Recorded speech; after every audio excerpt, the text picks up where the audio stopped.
Bapa di surga, kami bersyukur, berterima kasih sekali lagi Engkau beranugerah kepada setiap kami, memberikan kesehatan dan kekuatan, sehingga kami dapat kembali mengikuti lanjutan pembahasan pembinaan guru agama Kristen se-Kalimantan Tengah. Kami terus berdoa ya Tuhan, kiranya Engkau memberikan kesetiaan, ketekunan, kerajinan kepada kami untuk mau belajar dan dibekali, dan juga berbagi dengan teman-teman yang sepanggilan dengan kami, guru agama Kristen. Agar kami dapat saling menguatkan, saling mendorong, saling memotivasi, membagi ide-ide agar pembelajaran yang kami berikan kepada anak-anak adalah pembelajaran yang terbaik yang dapat kami berikan kepada mereka. Dan menanamkan fondasi yang kuat, kokoh, secara iman Kristen dalam diri mereka, sehingga anak-anak murid kami itu menjadi generasi muda yang beriman, berkarakter, dan cerdas. Kami menyerahkan waktu pembelajaran 1 jam ke depan, mohon Tuhan beserta dengan kami, mohon Roh Kudus mengajar kami akan kebenaran firman Tuhan. Dengarlah doa kami dalam nama Tuhan kami, Yesus Kristus, Tuhan dan Juru Selamat kami yang hidup, kami berdoa dan bersyukur. Amin. Malam ini kita akan lanjutkan materi kita, apakah yang dimaksud dengan karya providensi Allah. Kita sudah belajar ketetapan-ketetapan Allah ya, dan Allah melaksanakan ketetapannya itu dalam penciptaan dan providensi. Nah, malam ini kita akan masuk ke dalam apa yang dimaksud dengan karya providensi. Kita sudah masuk 2 kali dalam karya penciptaan ya, penciptaan secara umum dan penciptaan manusia secara khusus minggu lalu. Minggu ini dan minggu depan kita akan membahas tentang providensi Allah. Jawabnya adalah karya providensi Allah adalah tindakan Allah yang maha kudus, maha bijaksana, dan maha kuasa dalam memelihara dan memerintah segenap ciptaannya beserta segala tindakan-tindakan mereka. Beberapa ayat firman Tuhan yang tercantum di sini saya akan membacakan untuk kita. Mazmur 145 ayat yang ke-7. Tuhan itu adil dalam segala jalannya dan penuh kasih setia dalam segala perbuatannya. Yesaya 28 ayat 29. Ini pun datangnya dari Tuhan semesta alam. Ia ajaib dalam keputusan dan agung dalam kebijaksanaan. Ibrani 1 ayat 3.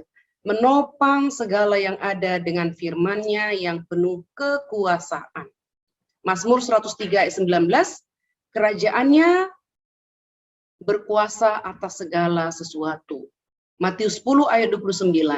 Bukankah burung pipit dijual 2 ekor seduit? Namun seekor pun daripadanya tidak akan jatuh ke bumi di luar kehendak Bapamu. Nah, Bapak, Ibu, Saudara-saudara, Allah melaksanakan ketetapannya bukan hanya melalui karya penciptaan ya. Tadi saya sudah menyampaikan, melainkan juga melalui karya providensi.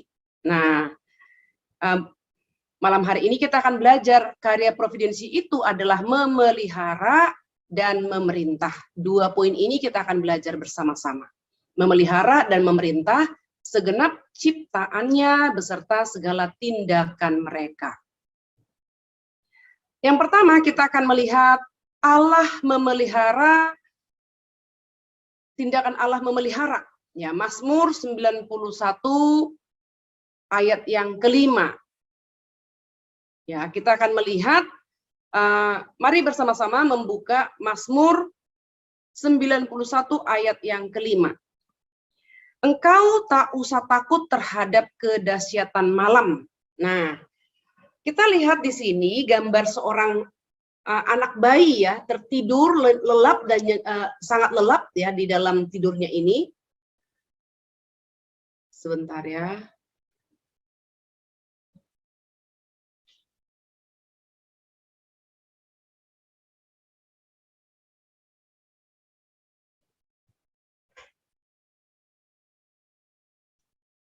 Ya.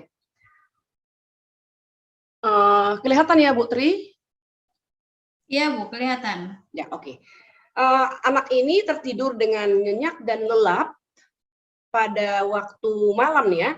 Lalu di luar sedang terjadi hujan sangat lebat, ya hampir mungkin mendekati seperti badai, lalu petir, ya sambar menyambar, tapi anak ini dia tertidur dengan nyenyak.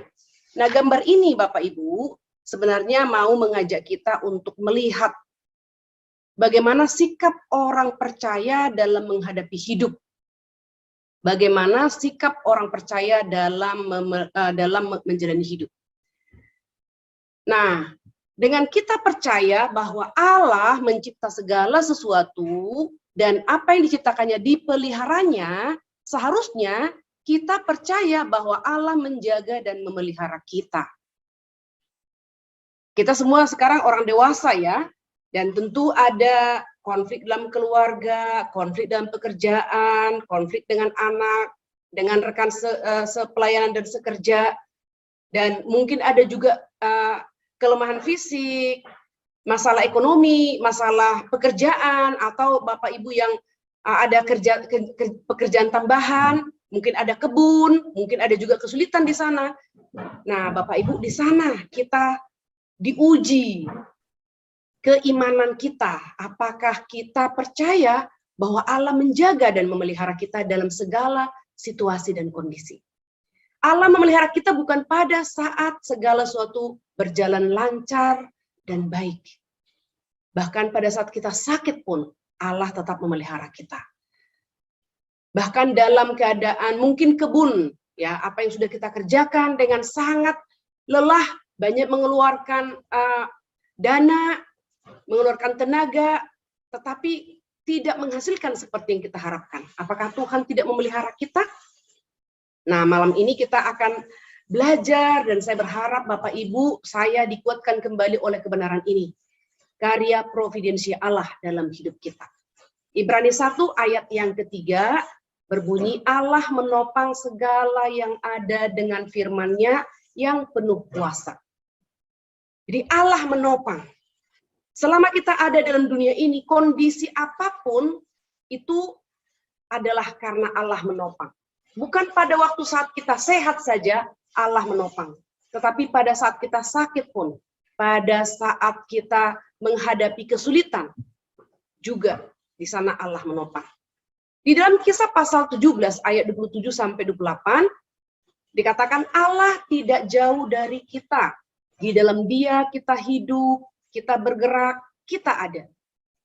Artinya Bapak Ibu, jikalau Allah tidak menopang kehidupan kita, maka kita sudah mati. Ini yang perlu kita yakini. Selama kita tidur pada malam hari, lalu besok pagi bangun, Bapak Ibu bayangkan sepanjang malam kita tidur tidak sadar. Kita hanya tertidur ya dan terlelap. Tapi kemudian besok pagi kita bisa bangun, tersadar dari tidur yang lelap itu. Maka mari kita belajar melihat setiap hari kebaikan Tuhan. Melihat setiap hari bukti penopangan tangan Tuhan. Yaitu hari yang baru. Dan kalau masih ada hari yang baru, di sana ada pengharapan. Nehemia pasal 9 ayat yang ke-6, Allah memberi hidup kepada semuanya. Kita sudah belajar ya dalam penciptaan, Allah menciptakan seluruh alam semesta dan isinya, dan kita melihat bahwa apa yang diciptakannya dipeliharanya. Pohon-pohon di hutan, tidak ada yang menyiram, tapi Allah menurunkan hujan. Burung-burung kecil yang mungkin kita tidak tahu spesiesnya, Tuhan pelihara. Binatang liar, Tuhan pelihara. Semua yang diciptakannya dipelihara. Di dalam Injil dikatakan, hei manusia yang kurang percaya, lihatlah kepada burung pipit yang tidak menabur, tidak menuai. Dia tidak pernah khawatir, karena apa? Bapamu yang di surga memeliharanya. Itu Tuhan sudah berkata ya, lihatlah burung pipit, Lihatlah bunga di padang. Dia tidak menenun, tetapi Tuhan mendandani sebegitu indahnya. Pagi hari berkembang, sore sudah layu, tapi Tuhan dandani. Hanya kehidupan yang sementara menunjukkan Allah memelihara. Lalu ditarik. Burung kecil, bunga di padang, dipelihara sedemikian oleh Allah. Apalagi kamu, hai manusia yang kurang percaya.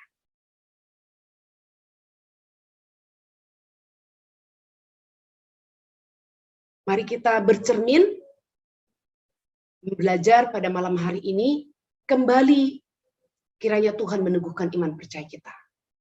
Apapun kondisi, kesulitan, pergumulan kita masing-masing saat ini, baik dalam keluarga, dalam pekerjaan, dalam pelayanan, dalam usaha apapun Bapak Ibu.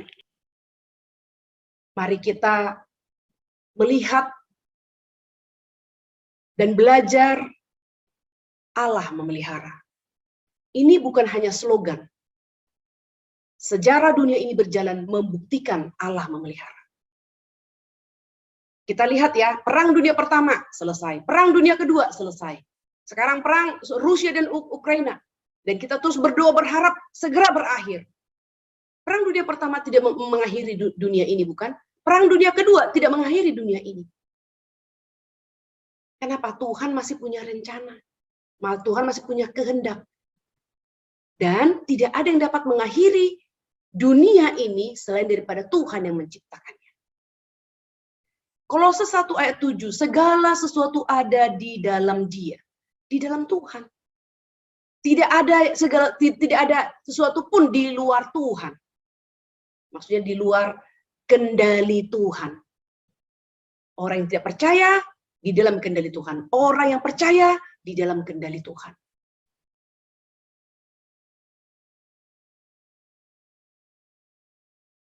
Seluruh sejarah menceritakan providensi Allah. Seluruh sejarah. Tidak ada sejarah yang bisa kita katakan itu bukan menceritakan providensi Allah. Seluruh sejarah. Kejayaan satu negara, runtuhnya satu negara, kejayaan satu kerajaan, runtuhnya satu kerajaan.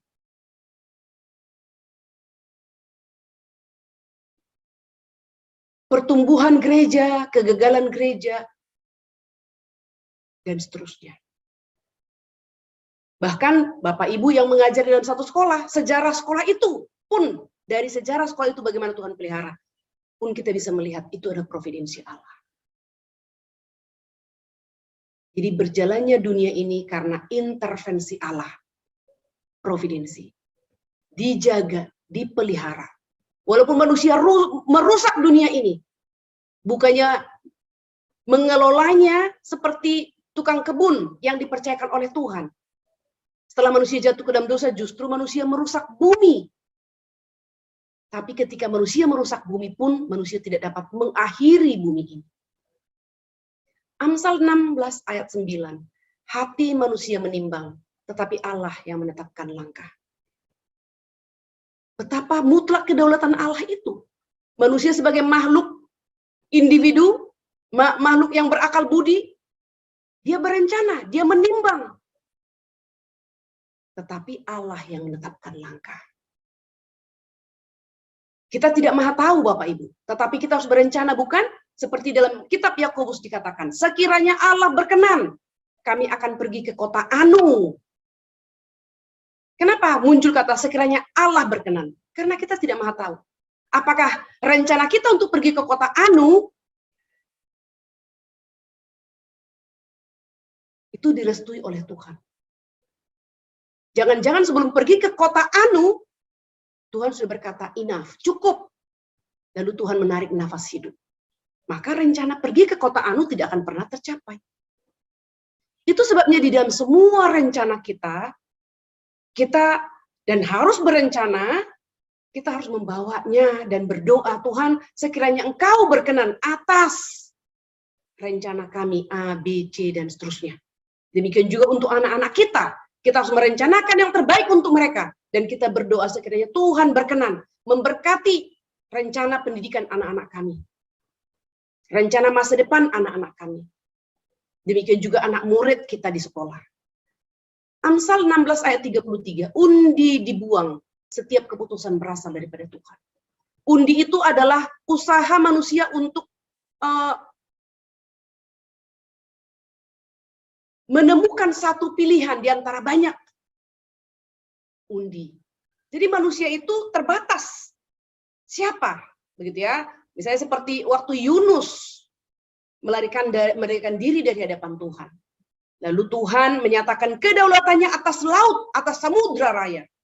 Tuhan menegur, karena satu yang tidak taat kepada Tuhan, maka semua orang dalam kapal ini ada dalam bahaya. Lalu dalam tradisi pada waktu, dalam kepercayaan pada waktu itu, kalau laut mengamuk, mereka percaya ada dewa laut. Maka mengatakan, ini dewa laut mengamuk. Yunus masih tidur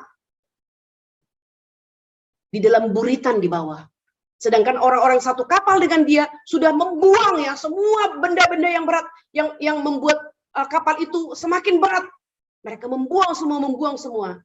Sampai pada akhirnya Yunus dibangunkan dan dikatakan, bagaimana mungkin kamu tidur, kita dalam bahaya. Lalu ketika undi, Yunus langsung mengaku, ini karena Tuhanku yang murka karena aku lari daripadanya. Buanglah aku ke laut. Maka masalah selesai. Tapi mereka tidak mau langsung membuang Yunus. Mereka membuang undi, dan benar undi itu jatuh pada Yunus.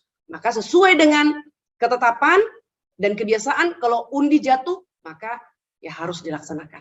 Dan ketika Yunus dibuang ke laut, di dalam kitab Yunus berulang kali muncul, dalam sepenentuan Allah, datang ikan besar. Disuruh buka mulut, Yunus masuk ke dalam perutnya. Dan ikan pun taat kepada Tuhan. Ikan tidak menggigit, tidak mengunyah, hanya menelan. 3 hari Yunus ada di dalam perut ikan. Dipelihara oleh Tuhan di dalam kegelapan. Dan di dalam perut ikan, di dalam kegelapan itu, Yunus berdoa. Dia mohon ampun kepada Tuhan, dan di dalam sepenentuan Tuhan muncul lagi. Dalam sepenentuan Tuhan, ikan itu membuka mulutnya dan memuntahkan Yunus. Demikian selanjutnya Yunus tidak bisa lari dari hadapan Tuhan. Dia melaksanakan tugasnya. Dan saat dia menunggu setelah dia berkhotbah, muncul lagi dalam sepenentuan Allah. Satu tumbuhan bertumbuh dengan cepat untuk menaungi dia dari panas. Dalam sepenentuan Tuhan, ulat datang makan sampai habis. Bapak Ibu lihat, dalam sepenentuan Tuhan. Jadi hal yang paling kecil pun ternyata tidak ada yang kebetulan. Kita udah belajar kan ya, iman Kristen tidak mengajarkan kebetulan, nasib, garis tangan, apapun itu yang berasal daripada hikmat manusia, itu tidak yang mencoba ya untuk mengetahui masa depan manusia. Itu bukan sesuai dengan firman Tuhan. Amsal 21 ayat 1. Hati raja seperti batang air di dalam tangan Tuhan. Hati raja. Kita ingat Raja Ahasveros. Contoh konkret, hati raja seperti batang air di dalam tangan Tuhan. Ya kan? Kita lihat waktu itu peristiwanya Esther. Ya. Seorang yang namanya Haman diangkat menjadi orang penting, lalu Ahasveros mengatakan, Haman, mulai sekarang engkau berjalan kemanapun akan dihormati oleh semua masyarakat. Mereka akan tunduk kepadamu. Lalu Haman begitu senang dan dia berjalan kemanapun semua orang memberi hormat dengan membungkuk. Tetapi ada satu orang yang tidak mau membungkuk karena dia hanya mau membungkuk kepada Tuhan, yaitu saudara atau sepupu daripada Esther. Nah, tapi Bapak Ibu, kita lihat sebelum Haman diangkat, sudah ada satu peristiwa yang sebelumnya terjadi. Yaitu Naaman, yaitu saudara Esther ya, sepupunya Esther itu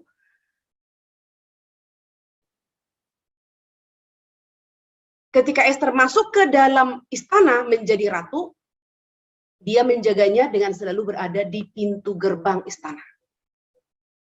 Kalau kita menggunakan istilah dalam sepenentuan Allah, dia mendengarkan penjaga gerbang itu merencanakan pembunuhan Raja Ahasveros.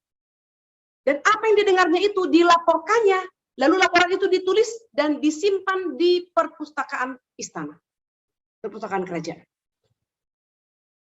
Bapak Ibu, ya, tidak ada yang kebetulan, sepenentuan Allah kalau kita menggunakan istilah, ya. Lalu ketika Haman ini diangkat, saudara daripada Esther ini sungguh dia tidak mau menyembah, dan orang-orang memberitahukan kepadanya bahwa ada satu orang yang tidak mau menyembah engkau, hai Haman, dan dia adalah seorang yang bernama Mordekai. Cari tahu dia dari mana. Dia adalah tawanan dari Israel, suku Yehuda. Maka Haman berpikir, kalau aku membunuh dia terlalu sangat mudah, begitulah ya, membunuh dia sangat mudah. Tetapi adalah sesuatu yang sangat kecil kalau hanya membunuh dia. Aku ingin melenyapkan semua orang-orang yang sesuku dengan dia, supaya dia tahu seberapa besar kuasaku. Maka si Haman datang kepada Ahasveros, mengatakan bahwa ada sekelompok orang yang tidak mau mentaati perintah tuanku raja.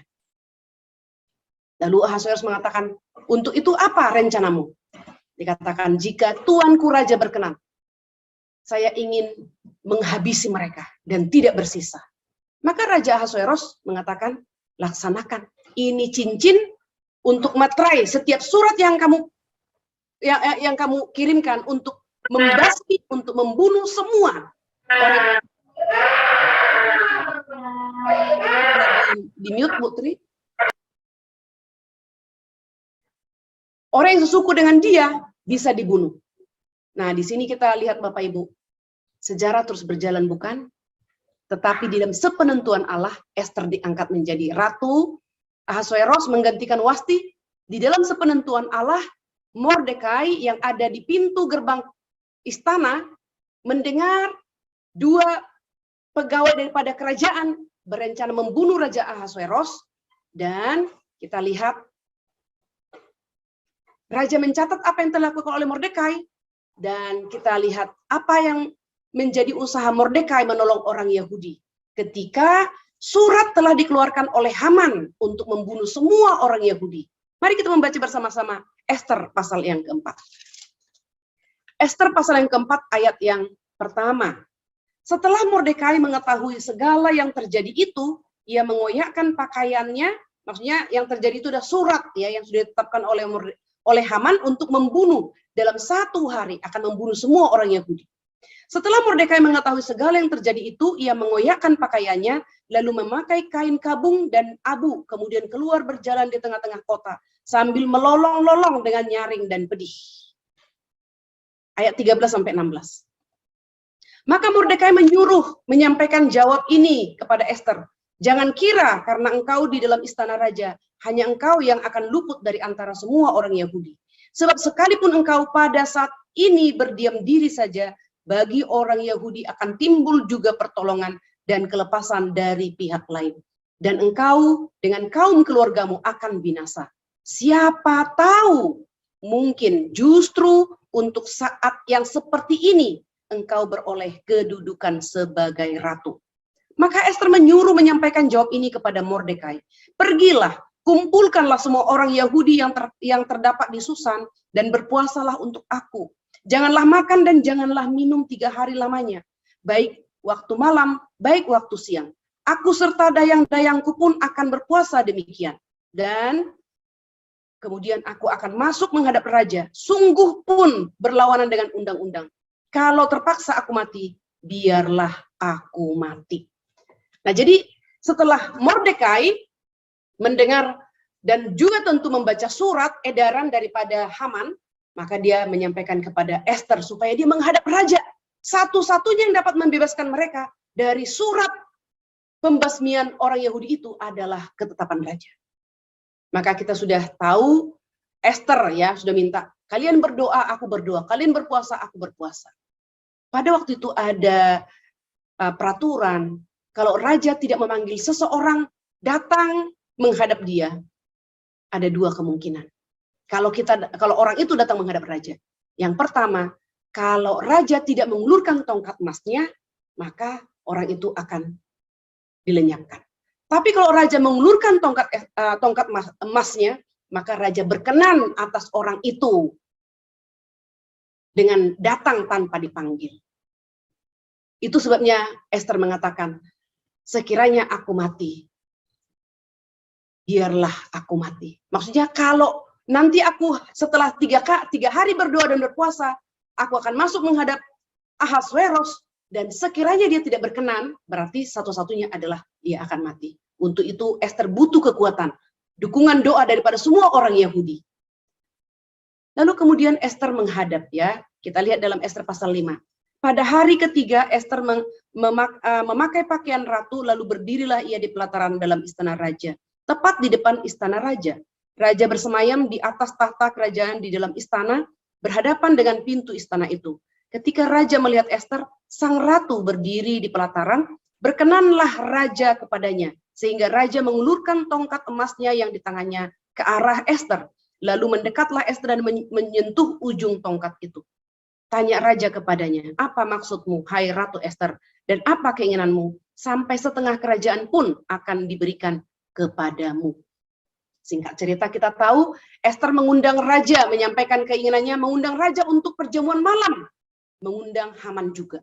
Dan Haman sangat bergembira, lebih melambung lagi, lebih merasa tinggi lagi. Kenapa? Ratu mengundang raja untuk perjamuan makan malam, dan orang kedua yang diundang adalah Haman.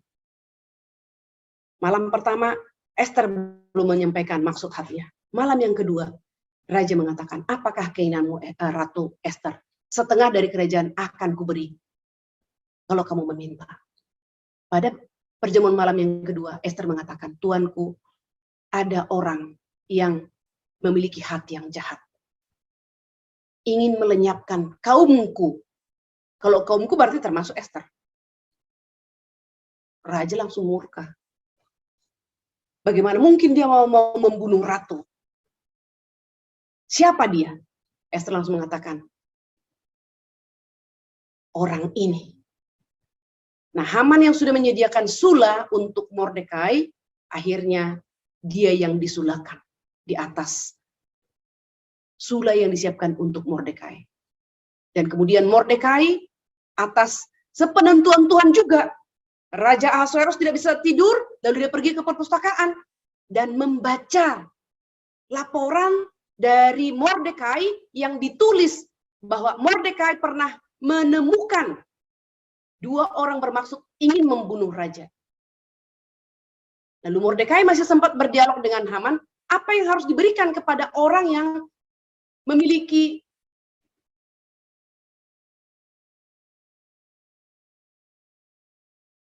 tindakan ya, menyelamatkan hidup raja, kurang lebih begitu ya. Lalu Haman mengatakan dia harus dielu-elukan. Dan benar. Sebelum Haman disulahkan ya, sebelum perjamuan itu, Haman masih menyaksikan bagaimana Mordekai dielu-elukan dan dihormati oleh masyarakat yang di bawah kepemimpinan Raja Ahasuerus. Dan kemudian ketika Haman disulahkan, Mordekai diangkat menjadi orang yang dihormati.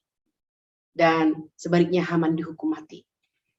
Bapak Ibu, di dalam pemeliharaan Allah, terkadang kita melihat orang fasik, orang lalim, dalam tanda kutip, berhasil dan sukses. Tetapi Alkitab mengajarkan kepada kita, hai kamu orang percaya, tenang dan diamlah, nantikan pertolongan Tuhan. Percaya kepada pemeliharaan Tuhan. Dan sekali lagi, jangan kita memiliki satu paradigma, pemeliharaan Tuhan itu adalah berarti segala sesuatu lancar. Terkadang, seperti cerita para martir, mereka harus mati martir, tapi dalam kematian pun mereka ada dalam pemeliharaan Tuhan. Yang kedua, kita akan masuk poin yang kedua, dalam providensi Allah, selain daripada memelihara, juga memerintah. Ini satu film, Bapak Ibu, kalau ada kesempatan, Bapak Ibu bisa searching film Hacksaw Ridge, ya. Ini adalah true story, kisah nyata, seorang prajurit namanya Desmond Doss, prajurit perang Amerika Serikat yang hanya bersenjatakan doa dalam perang di Okinawa antara Jepang dan Amerika. Ya, jadi selama perang itu dia seorang Kristen yang saleh, dia tidak ingin membunuh satu orang pun. Maka dia menjadi tenaga medis, menyembuhkan tentara Amerika yang terluka, dan kalau dia bertemu dengan tentara Jepang yang terluka, dia juga sembuhkan, dia juga obati. Dan di dalam perang itu, Bapak Ibu, seperti Mazmur 91 ayat 7, walaupun 1000 orang rebah di sisimu, 10.000 di sebelah kananmu, tetapi itu tidak akan menimpamu. Bapak Ibu bisa bayangkan, di tengah-tengah perang, tidak pegang senjata. Peluru itu berdesing di kanan dan kiri dari atas. Semua dilewati. Kenapa? Kita melihat Allah memimpin segala makhluknya. Petrus dibebaskan malaikat Tuhan dari penjara. Ya kan? Herodes ditampar oleh malaikat Tuhan. Dan mati karena menerima penyembahan sebutan Tuhan bagi dirinya. Petrus itu tinggal menunggu hari untuk dieksekusi. Tapi malaikat datang. Membebaskan dia dari ikatan tangan. Dua-dua tangannya itu diikat. Melewati pintu jaga 1, melewati pintu jaga 2. Sampai dia masuk ke rumah Maria, tempat murid-murid berdoa.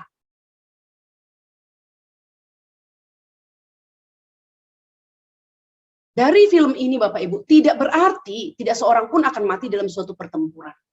Tetapi yang mau disampaikan adalah bahkan seorang tentara seperti ini, kalau Tuhan masih berkenan memberikan umur kepadanya, ayat 97, walaupun 1000 orang rebah di sisimu, 10.000 di sebelah kananmu, tetapi itu tidak akan menimpamu.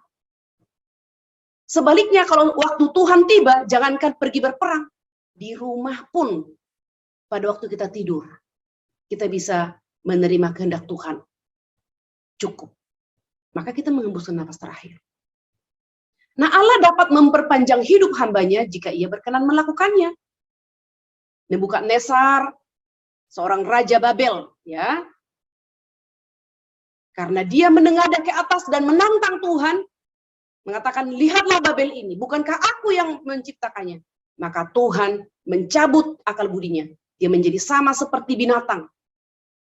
Rambutnya panjang, kukunya panjang, makan rumput sampai 7 masa. Sampai dia sadar dan menengadah kembali dan mengakui kemuliaan Tuhan. Maka Tuhan mengembalikan akal budinya dan dia pun kembali ke tahta kerajaannya. Sebaliknya anaknya Belsasar tidak belajar dari ayahnya. Dia melakukan kesalahan dan kepada Belsasar Tuhan tidak memberikan kesempatan. Tuhan langsung membunuh dia karena dia menyombongkan diri.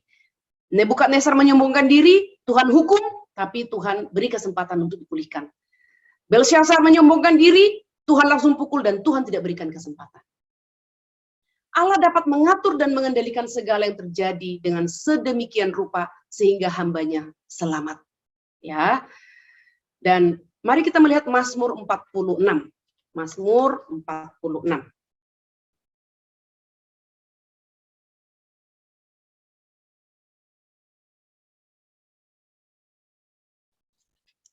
Mazmur 46 ayat 2 dan 3. Allah itu bagi kita tempat perlindungan dan kekuatan, sebagai penolong dalam kesesakan sangat terbukti. Sebab itu kita tidak akan takut sekalipun bumi berubah, sekalipun gunung-gunung goncang di dalam laut.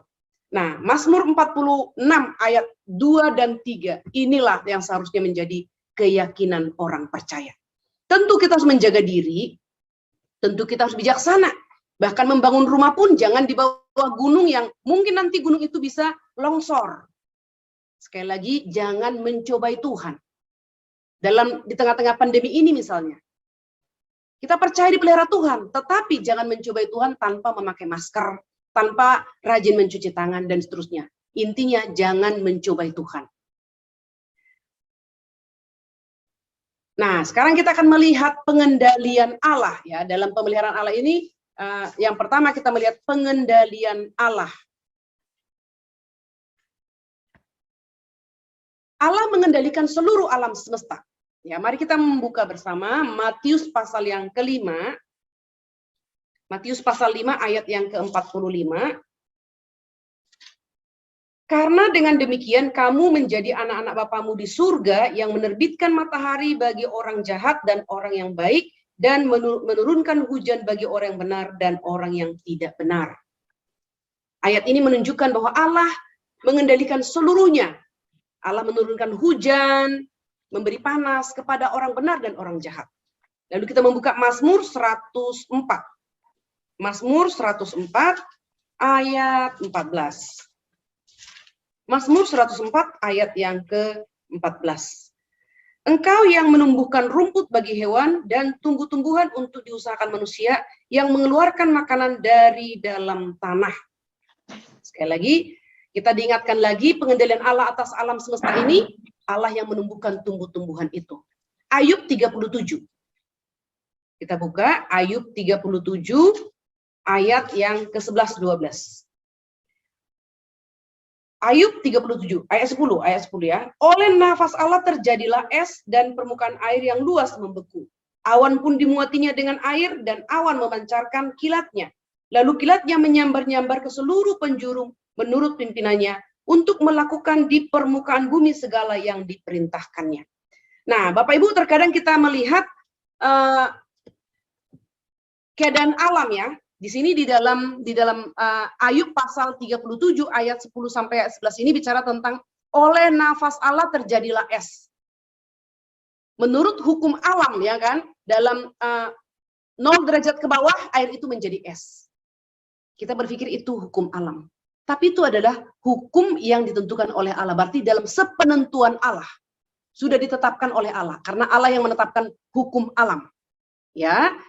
Dalam permukaan air yang luas membeku, awan pun dimuatinya dengan air, dan awan memancarkan kilatnya. Jadi kilat yang terjadi itu juga adalah satu hal yang terjadi di dalam hukum alam, pertemuan dengan ya ada kekuatan-kekuatan di dalam air ya, ada zat-zat. Kalau kita belajar tentang kimia, fisika akan bertemu. Kenapa terjadi kilat? Petir. Nah, seolah-olah itu adalah kebetulan, sesuatu yang mekanis, tetapi Alkitab memberitahukan kepada kita.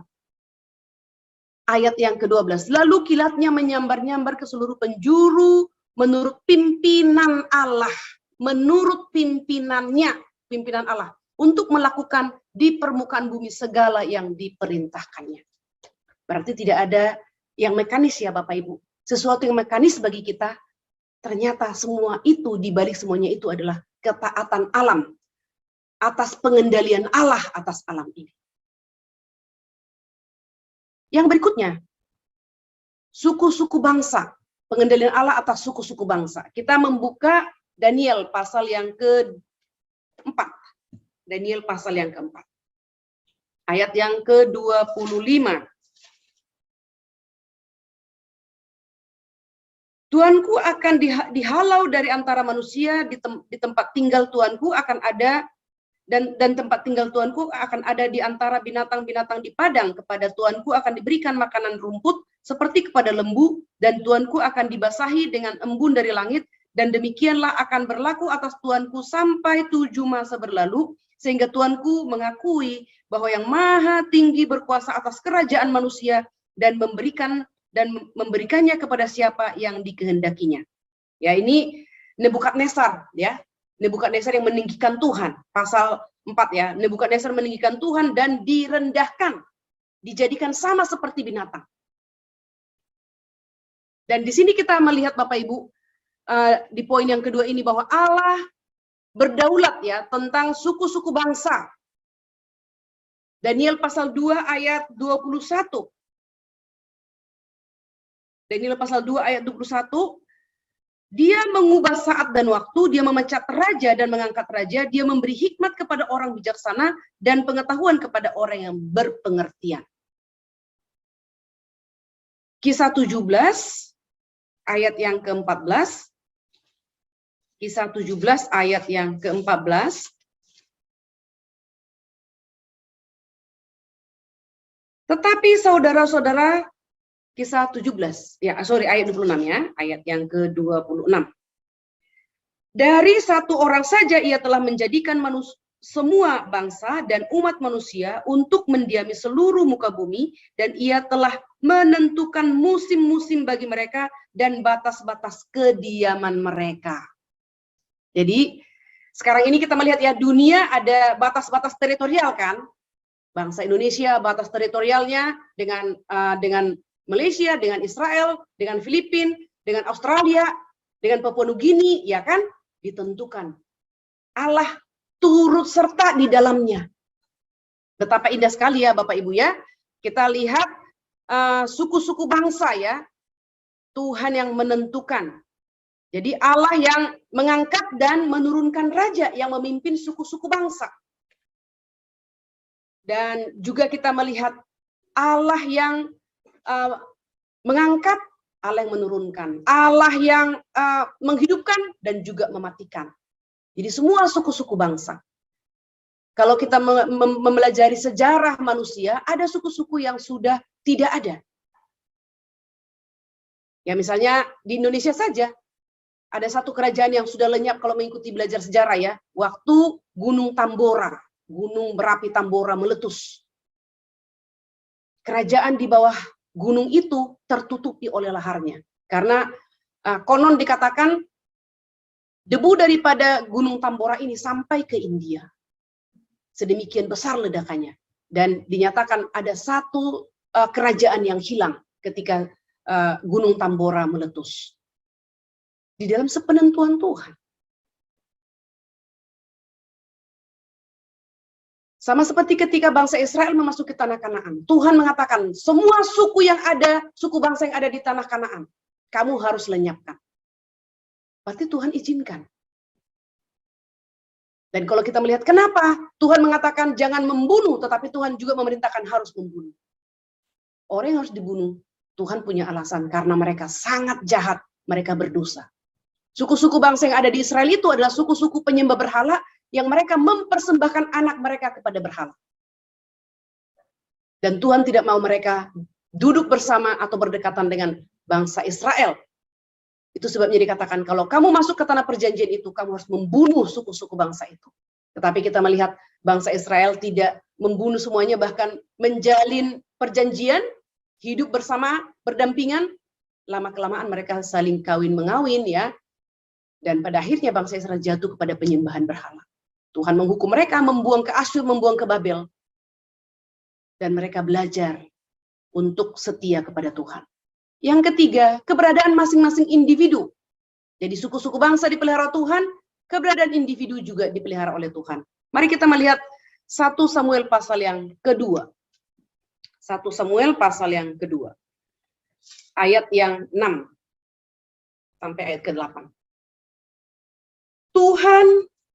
Tuhan mematikan dan menghidupkan, ia menurunkan ke dalam dunia orang mati dan mengangkat dari sana. Tuhan membuat miskin dan membuat kaya.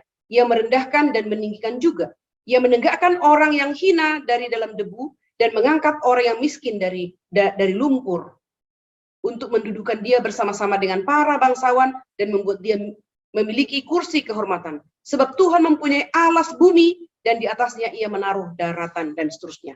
Jadi di sini kita melihat Bapak Ibu, keberadaan masing-masing individu pun ada di dalam providensi Allah. Allah menghidupkan, Allah mematikan, Allah merendahkan, Allah meninggikan. Allah membuat miskin, Allah membuat kaya. Dan seterusnya. Nah, jadi dalam kehidupan kita ini, khususnya kita sebagai guru agama ya, terkadang anak-anak kita lebih luas wawasan mereka, bisa jadi mereka tidak puas dengan keberadaan mereka. Kenapa saya suku Batak? Gitu ya. Kenapa saya tidak menjadi suku Jawa atau tidak menjadi suku Tionghoa misalnya? Atau anak kita yang di Kalimantan, kenapa saya menjadi suku Dayak? Kenapa saya tidak menjadi suku Makassar misalnya? Tidak menjadi suku Manado misalnya? Nah, Bapak Ibu, perlu kita ajarkan kepada anak-anak bahwa semuanya ada di dalam penentuan Allah. Mereka harus belajar bersyukur sebagai suku Batak kah, suku Dayak kah, suku Tionghoa kah, suku apapun. Dan juga berikutnya, bersyukur atas keluarga mereka, atas orang tua, kaya atau miskin, terpelajar atau tidak. Bersyukur, yang berikutnya, bersyukur atas keadaan fisik mereka. Tinggi atau pendek, gemuk atau kurus, kurang cantik atau cantik, kurang ganteng atau ganteng. Karena yang paling penting Tuhan tidak melihat fisik, tapi melihat hati. Maka anak-anak perlu diingatkan. Perlu yang paling penting dan paling utama ditata adalah hati. Relasi kita dengan Tuhan. Baru relasi dengan manusia. Vertikal, lalu horizontal. Nah, di sini kita melihat Bapak Ibu betapa seluruh hidup kita ini ada di dalam providensi Allah, memelihara dan memerintah. Yang berikutnya adalah tindakan bebas manusia, ya, tindakan bebas manusia. Kita membuka bersama-sama Amsal 16. Amsal 16 ayat yang pertama. Amsal 16 ayat yang pertama, manusia dapat menimbang-nimbang dalam hati, tetapi jawaban lidah berasal daripada Tuhan. Bapak Ibu lihat, di dalam tindakan bebas kita, Allah tetap yang menentukan.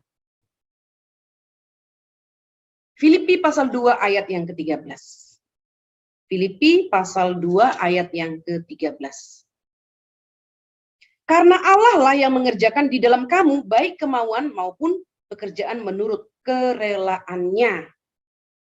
Jadi apapun yang kita lakukan, ketika kita melakukan kebaikan, kita tidak bisa menyombongkan itu. Kenapa? Allah yang mengerjakan itu dalam diri kita. Ketika kita melakukan kejahatan, itu adalah natur kita berdosa, kita melakukannya karena kita tidak menundukkan diri kepada kebenaran. Sehingga kita melakukan kejahatan. Tidak bisa kita katakan, loh kalau melakukan kejahatan Tuhan mengerjakan. Kalau melakukan kebaikan Tuhan mengerjakan dalam diri kita. Kalau kita melakukan kejahatan, kita yang disalahkan.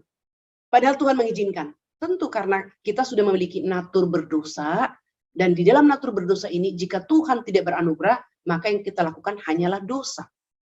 Itu sebabnya ketika di dalam diri kita dengan natur berdosa ini, ketika kita mampu melakukan kebaikan, itu bukan dari diri kita yang adalah bernatur berdosa, itu adalah karena Tuhan mengerjakan di dalam diri kita.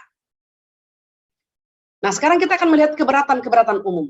Ya, keberatan-keberatan terhadap doktrin pengendalian mutlak Allah atas segala peristiwa dalam dunia ini, dikatakan mereka menolak bahwa Allah telah menetapkan hal-hal kecil seperti hal-hal yang besar.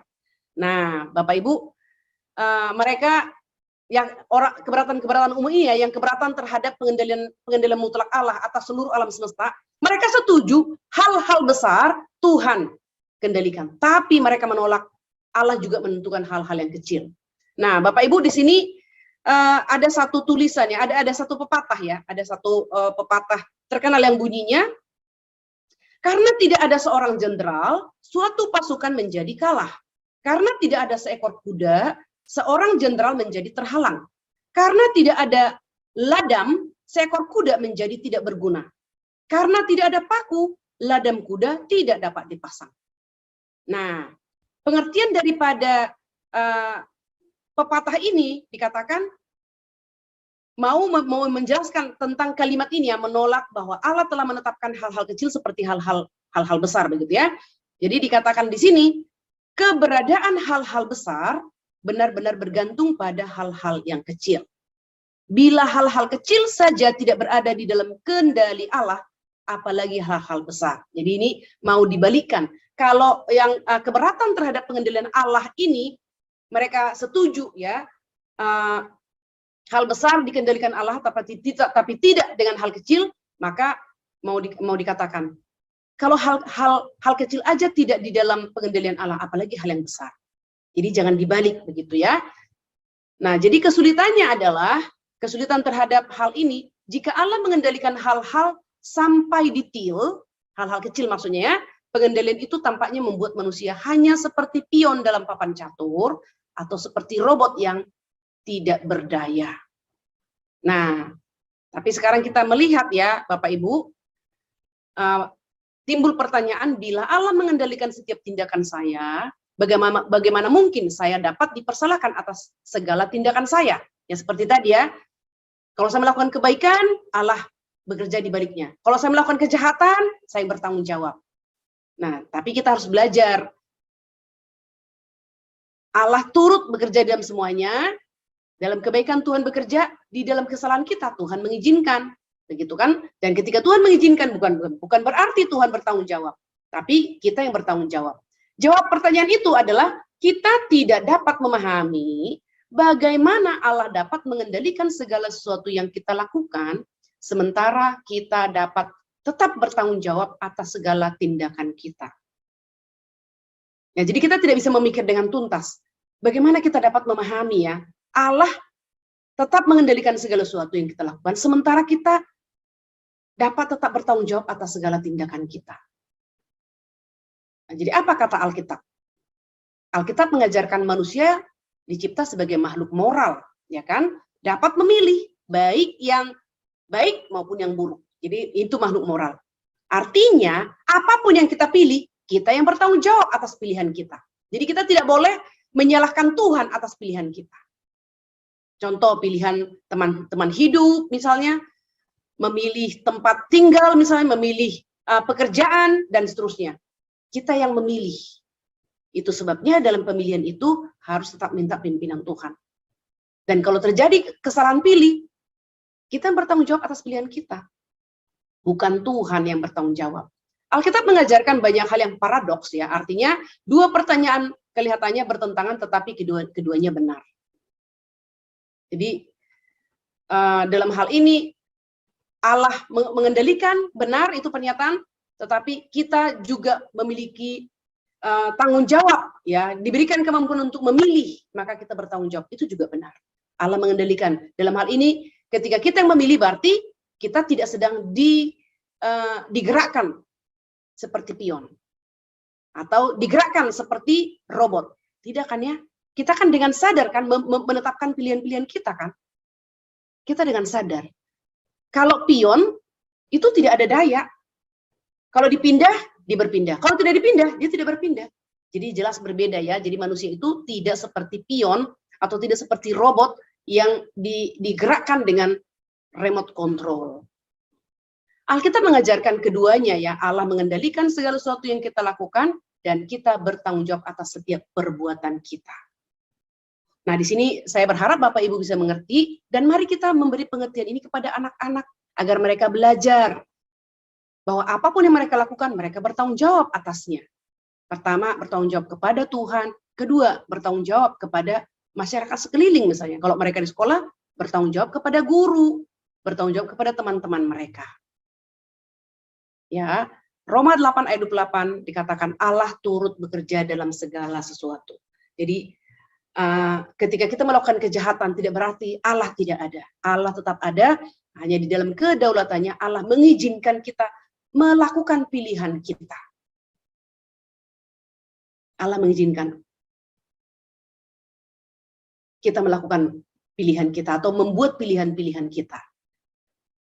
Nah, oleh karena itu Bapak Ibu, mari kita terus belajar meminta pimpinan Tuhan, kehendak Tuhan dalam setiap langkah hidup kita, rencana kita, dan juga masa depan kita dan masa depan anak-anak kita.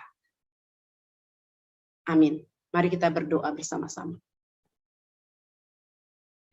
Bapa di surga, kami bersyukur berterima kasih untuk materi providensi Allah pada malam hari ini. Kami diingatkan kembali bahwa Engkau ya Tuhan, Allah yang merencanakan segala sesuatu dalam kekekalan, yang melaksanakan semua rencanamu, kehendak dan ketetapanmu melalui penciptaan dan pemeliharaan providensi adalah Allah yang setia. Dan kami mau memuji-muji Engkau, kami mau bersyukur kepadamu atas kesetiaanmu. Apa yang Kau cipta adalah milikmu, dan apa yang menjadi Kau cipta dan milikmu, Engkau jaga dan Engkau pelihara dan Engkau perintah. Kami sungguh bersyukur karena kami ada di dalam pemerintahan-Mu dan ada di dalam pemeliharaan. Terpujilah Engkau ya Tuhan. Dalam nama Tuhan kami Yesus Kristus, kami berdoa dan bersyukur. Amin. Silahkan Bapak Ibu, jika ada yang mau bertanya. Menarik untuk materi kita pada malam hari ini tentang Allah, karya providensi Allah di dalam pemeliharaan, Allah memelihara dan juga Allah memerintah.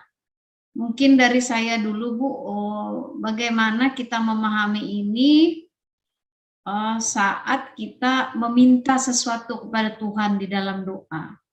Ya. Kan Terima kasih. Dikatakan kan, ungkapkanlah segala sesuatu itu di dalam doa, segala kekhawatiran kita ataupun permintaan kita. Nah, tapi kan kalau Allah sudah memiliki ketetapan begitu, nah itu bagaimana kita menyikapi hal ini, Bu? Ya, seperti yang saya katakan tadi ya, Putri. Oh, thank you ya, thank you, Putri. Seperti yang saya katakan tadi, kita tidak maha kuasa, tetapi kita harus berencana, dan di dalam rencana itu kita berdoa, ya enggak? Nah, di dalam berencana kan kita harus bekerja. Kita harus melaksanakan rencana kita sambil terus meminta pimpinan Tuhan. Dan ini tidak ada satu hal yang menjadi kunci. Maksudnya kalau A berarti pimpinan Tuhan, kalau B bukan pimpinan Tuhan. Karena setiap pergumulan kita, setiap kondisi kita berbeda-beda begitu ya. Hanya saja di dalam setiap kondisi itu Tuhan akan menuntun. Dan di dalam rencana-rencana kita itu ketika kita bawa kepada Tuhan harus dengan rendah hati, siap menerima jawaban Tuhan apapun. Termasuk ketika rencana Tuhan berbeda dengan rencana kita. Artinya di situ kita sungguh percaya ketetapan Tuhan adalah yang terbaik. Jadi kita tetap mengerjakan rencana kita sambil terus minta pimpinan Tuhan. Kita akan mengerti terkadang apa yang kita kerjakan ke depan, ya tentu saja harusnya itu jangan misalnya jual narkoba, apakah Tuhan kehendak, sudah pasti ya. Jadi harus dilihat, tentu saja pekerjaan yang benar, kan begitu ya, pekerjaan yang benar. Dan juga bermanfaat bagi orang lain. Juga dilihat, kalau mau dilihat, misalnya apa yang harus saya lakukan, bermanfaat bagi orang lain sudah pasti, lalu tidak melanggar hukum Tuhan sudah pasti, dan di dalamnya kita juga tidak menjauh dari Tuhan tentunya. Ada satu teman lulus S1 mencari pekerjaan tentunya ya. Dalam pekerjaan ini dia melamar, lalu diterima di satu pekerjaan. Puji Tuhan, berarti Tuhan mendengar doa, ya kan? Tapi kemudian dia masuk ke dalam pekerjaan ini, dan kenyataannya adalah setelah dia masuk, ternyata dia bekerja 7 hari dalam 1 minggu.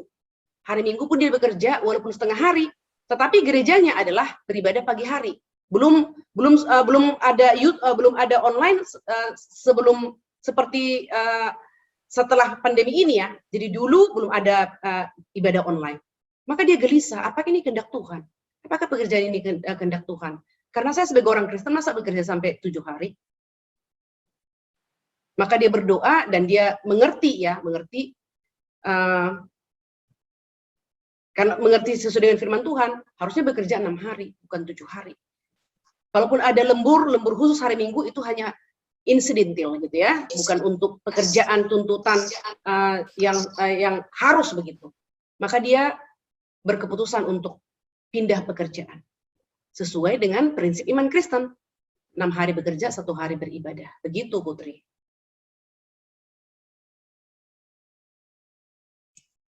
Jadi doa itu tidak mengubah apapun ya sebenarnya, Bu ya? Oh, doa tidak mengubah apa-apa. Doa tidak mengubah Tuhan. Tapi Tuhan memimpin kita berdoa dengan pemahaman kita yang benar, maka kita akan berdoa sesuai dengan kehendak Tuhan. Begitu. Dan kalau kita berdoa sesuai dengan kehendak Tuhan, maka Tuhan akan mengabulkan.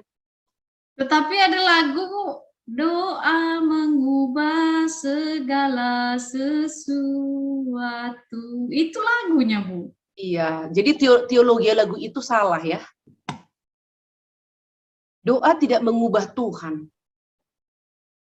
Doa tidak mengubah segala sesuatu. Tuhanlah yang mengubah. Tuhan yang mengubah kita, Tuhan mengubah situasi. Jadi maksudnya kita nih dibawa sebenarnya untuk berpikir terbalik begitu ya, Bu ya? Benar, Kita benar. yang Kalau doa, mengikuti kehendak Tuhan begitu ya, walaupun betul. Bukan Tuhan yang ikut kehendak kita, tapi kita ikut kehendak Tuhan. Kalau kita berdoa, apapun yang kita doakan lalu akan berubah, seolah-olah kita berdoa membawa proposal kepada Tuhan. Tuhan, saya mau menikah misalnya dengan si A. Silakan tanda tangan. Enggak kan? Tapi yang ada adalah, Tuhan, saya mau menikah. Apakah Tuhan berkenan? Apakah ini sesuai dengan kehendak Tuhan? Maka wait and see, berjalan dan wait and see. Ada kerikil-kerikil. Bisa nggak langsung simpulkan, ini bukan pimpinan Tuhan. Terkadang Tuhan izinkan kerikil. Begitu. Jadi tetap ada pergumulan dan terus meminta pimpinan Tuhan. Sampai ya atau tidak. Nah, begitu Putri. Ya, berarti kita mengerti, oke, udah masuk ke dalam satu fase lagi, fase berkeluarga, begitu kan. Dalam berkeluarga ada lagi nanti pergumulan-pergumulan. Nah, tetap, jadi disitulah kita perlu belajar firman Tuhan terus-menerus menguatkan kita dan terus menuntun kita. Karena Alkitab itu ada panduan hidup, memberi petunjuk, begitu. karena kan Bu ada doa yang dijawab, ada yang juga maksudnya begini, doa yang dijawab sesuai dengan keinginan kita gitu ya, sesuai dengan permintaan kita. Kemudian ada juga doa yang tidak sesuai dengan diberikan, tidak sesuai dengan permintaan kita. Ya. Nah, itulah yang membuat kita menjadi berpikir begitu kan? Ya karena memang kita tidak tahu ya apa kehendak Tuhan itu bagaimana ya Bu ya. Sebenarnya doa itu semua dijawab oleh Tuhan, hanya jawabannya adalah ya, tunggu, tidak. Dan semua jawaban itu adalah demi kebaikan kita dan kemuliaan Tuhan. Apakah Tuhan menjawab ya? Itu demi kebaikan kita dan kemuliaan Tuhan. Apakah Tuhan menjawab tunggu? Itu demi kebaikan kita dan kemuliaan Tuhan. Apakah Tuhan menjawab tidak? Contoh nih ya, contoh seorang anak pulang dari sekolah, anak TK nih, dia melewati pulang dari sekolah, nangis, sampai di rumah nangis, makan. Kira-kira mamanya jawabnya apa, Putri? Anaknya pulang sekolah panas-panas, udah jam 11 gitu. Mamanya kira-kira jawab apa? Makan. Iya, duduk nak, duduk. Ini makanan sudah mama siapkan. Langsung berarti kan permintaannya kan? Karena sesuai dengan kebutuhannya. Lalu besoknya anak ini pulang, nangis juga. Mama bilang, ada apa? Ma, pengen menikah, pengen kawin, Loh, mamanya bilang, apa yang kamu lihat tadi? Tadi aku lihat di taman, om tante pegang-pegangan. Aku pengen juga. Mamanya bilang, tunggu, nanti kamu besar dulu. Umurmu belum cukup, ya kan? Tapi kan mamanya kan menjawab. Karena itu belum sesuai dengan kebutuhannya. Lalu besoknya dia kembali pulang sekolah nangis, minta senjata, senjata. Mamanya bilang, kenapa? Aku lihat tentara main bawa senjata, mereka tembak-tembakan. Aku juga mau belajar tembak-tembakan. Aku mau senjata benaran, bukan senjata mainan. Jawabannya mamanya langsung bilang, tidak. Sama sekali tidak. Sampai kapanpun kecuali kamu jadi tentara. Gitu. Itu contohnya, Putri. Iyalah. Jangan bilang iyalah. Benar gitu. Karena demikian adanya, terkadang kita berpikir permintaan kita itu adalah sesuai dengan keinginan kita, harap Tuhan kabulkan. Padahal Tuhan yang Maha Tahu itu bisa mencelakakan kita dan itu tidak tepat gitu. Kadang akhirnya kalau dari pelajaran ini, materi ini kita bisa berpikir kita tuh sudah dikunci oleh Tuhan kan begitu. Dikunci sih harusnya tidak, karena kan kita bisa memilih. Ya kan tidak dikunci dong, kan kita bisa memilih. Misalnya Ibu Tri kan bebas memilih, maaf kata nih, suami yang ada di rumah sekarang kan. Ibu Tri pada waktu itu masih bisa memilih laki-laki lain sebelum mengunci diri dengan papanya Rara. Enggak? Bisa kan memilih laki-laki lain kan? sebelum menetapkan pilihan kepada suami sekarang. Ada yang bisa kita pilih, ada yang tidak bisa kita pilih. Misalnya Rara, itu kan ibu tidak bisa pilih. Ocep, ibu tidak bisa pilih. Tapi suami, ibu bisa pilih. Sebelum ikatan di hadapan Tuhan, ikatan janji di hadapan Tuhan, ibu bebas memilih. Tapi ibu sudah memilih papanya Rara. Maka Tuhan katakan, jalanilah apa yang kamu pilih dan bertanggung jawablah atasnya. Jadi kalau itu benar, puji Tuhan. Kalau itu nggak benar, ibu tidak bisa menyalahkan Tuhan. Harusnya kan Tuhan larang saya. Ini kesalahan Tuhan nih. Kan Tuhan menetapkan. Loh, yang memilih kamu kok Tuhan yang disalahkan? Contohnya, gitu. Kan Ibu Tri yang memilih kan, bukan Tuhan yang memilih kan. Ibu Tri yang memilih, dikasih kesempatan kok, dikasih kebebasan kok, memilih. Gitu. Iyalah. Oh iya, oke deh. Silakan Bapak Ibu, apabila ada yang ingin berdiskusi dengan Ibu Happy, disilakan. Jadi kalau nggak ada yang diskusi, berarti semuanya menerima pemeliharaan Tuhan dan yakin bahwa Allah memerintah begitunya. Ya, iya. Iya, memang begitu. Karena kadang-kadang Bu, saya juga berpikir kalau begitu ya satu ya memang kita sudah ditetapkan begini ya begini. Lalu ada juga mungkin akhirnya menilai Tuhan gitu. Padahal kan sebenarnya nggak boleh kita menilai Tuhan karena ya kita manusia ikuti kehendaknya aja gitu Bu ya. Menilai Tuhan dalam arti Tuhan itu maha kuasa, Tuhan berdaulat. Maksudnya jangan kita mendikte Tuhan, maksudnya begitu. Bukan, mungkin kata jangan menilai barangkali ya. Siapa kita menilai Tuhan gitu? Kalau murid saya menilai saya fine-fine aja karena saya manusia. Saya bisa salah, saya bisa kurang bijaksana. Tapi kan Tuhan itu sempurna dalam bijaksananya, sempurna dalam pengetahuan, sempurna dalam kekudusan, semuanya sempurna gitu.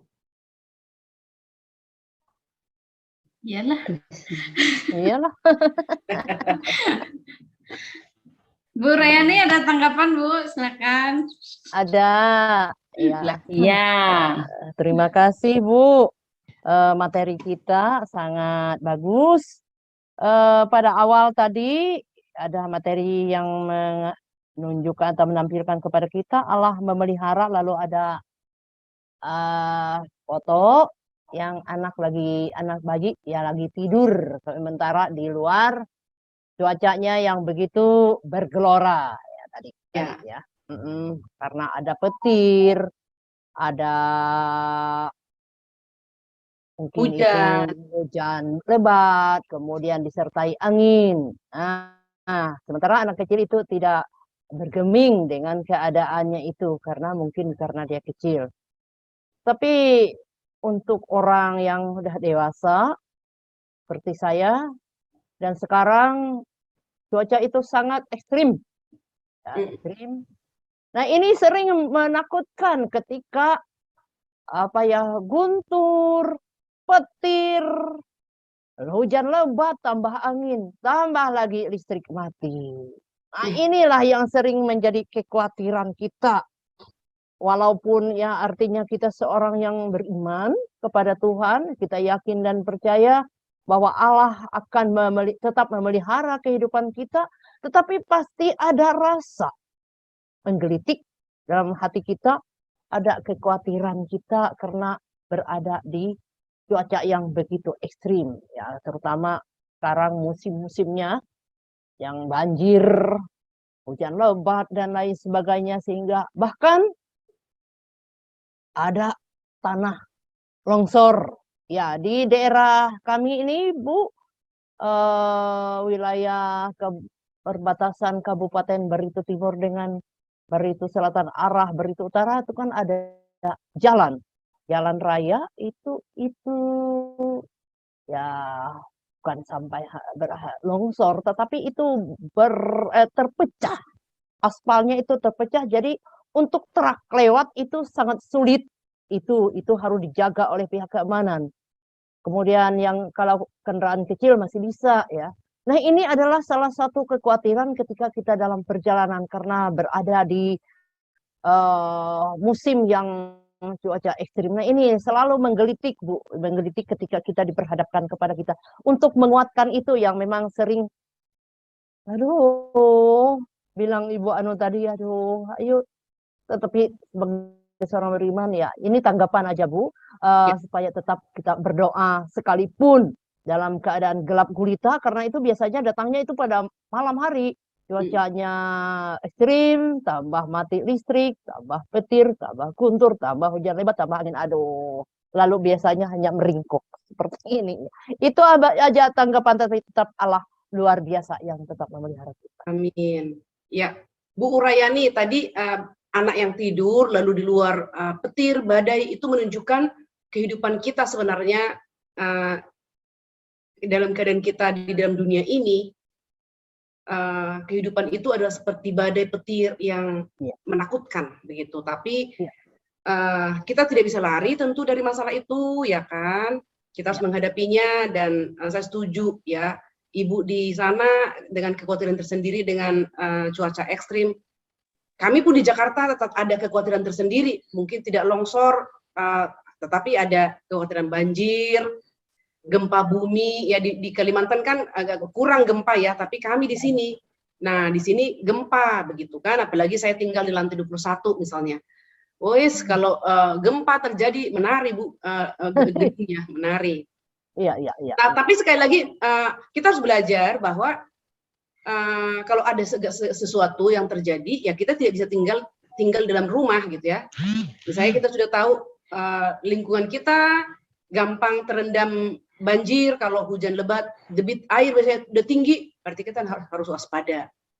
Sama seperti kalau kami ada dalam gedung terjadi gempa, kami juga tidak boleh tinggal di dalam gedung, ya kan?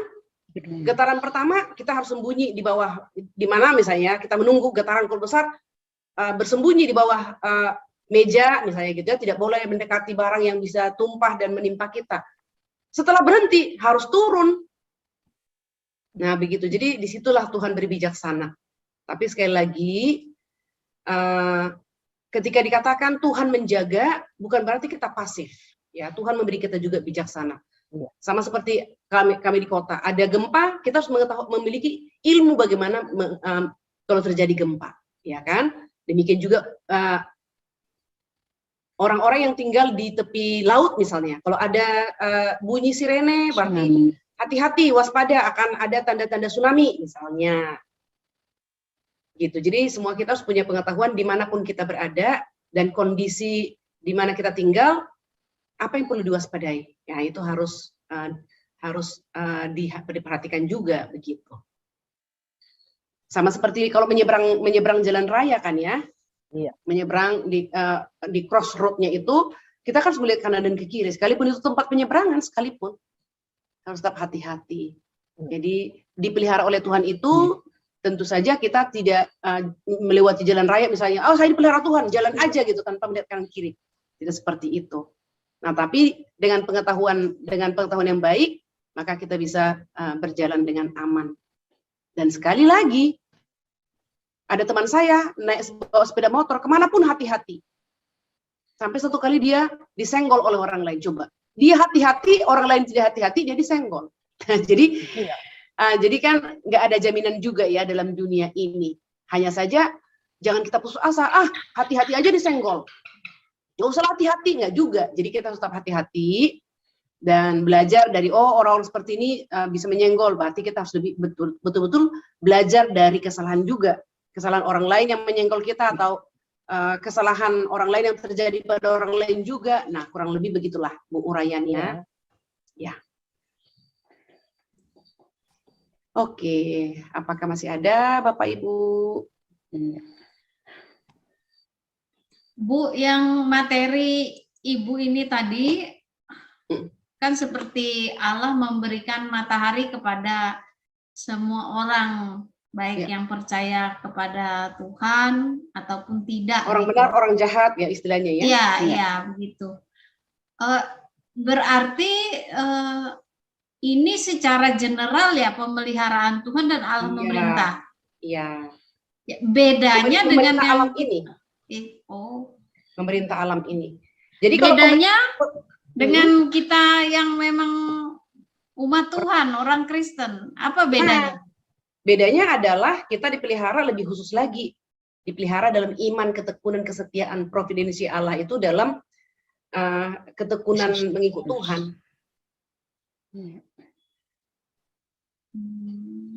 Jadi secara umum kita semua tidak dibedakan. Kita diberi hujan, diberi panas, ya kan? General. Para petani juga begitu. Petani percaya, petani tidak percaya, sama-sama dapat air. Tetapi petani sama-sama petani, ada orang percaya, yang tidak percaya. Yang percaya itu dipelihara imannya. Ketika hama menyerang, yang beriman itu dikuatkan bahwa Tuhan akan menolong. Yang tidak percaya itu penuh dengan kegelisahan dan kekhawatiran, bisa putus asa. Gitu. Di situ bedanya. Oh, jadi dalam menilai sesuatu gitu Bu ya? Betul. Jadi kita melihat dari tahta Allah gitu loh. Kita melihat dari atas bahwa Tuhan mengizinkan terjadi hama misalnya. Tuhan mengizinkan terjadi banjir. Tuhan mengizinkan terjadi bencana alam. Tetapi orang yang unbeliever itu bisa mengatakan kalau dia ada apa-apa, ya ini sudah nasibku, ini garisan tanganku, ini takdir. Nah, jadi sebutannya itu Bu, kalau kita Tuhan berdaulat.